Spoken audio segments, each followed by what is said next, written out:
To šťastie alebo nešťastie totiž to nezávisí od množstva peňazí alebo od iných vecí, ktoré máme alebo nemáme, ale od toho, som spojený s mojou dušou alebo nie som spojený s mojou dušou.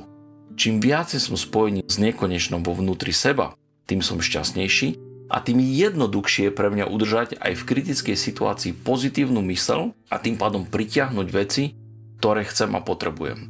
To znamená, že človek vďaka meditačným technikám získava viacej vnútornej energie, získava viacej nadhľadu, dokáže sa na vec pozrieť z úplne iného pohľadu.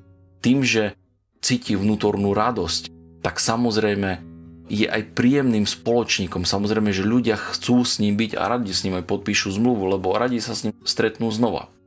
Ale to neznamená, že ja začnem meditovať a okamžite sa peniažky začnú hrnúť. Ale je oveľa jednoduchšie pre človeka, ktorý je duchovný a ktorý je pozitívne duchovne naladený, získať tieto peniaze. Samozrejme, to všetko nezávisí len od pozitívneho myslenia. To, že niekto myslí pozitívnejšie, neznamená, že bude bohatý. OK? Samozrejme, musím sa o to snažiť a samozrejme tu ide v prvom rade o to, aké presvedčenia mám v mojej hlave.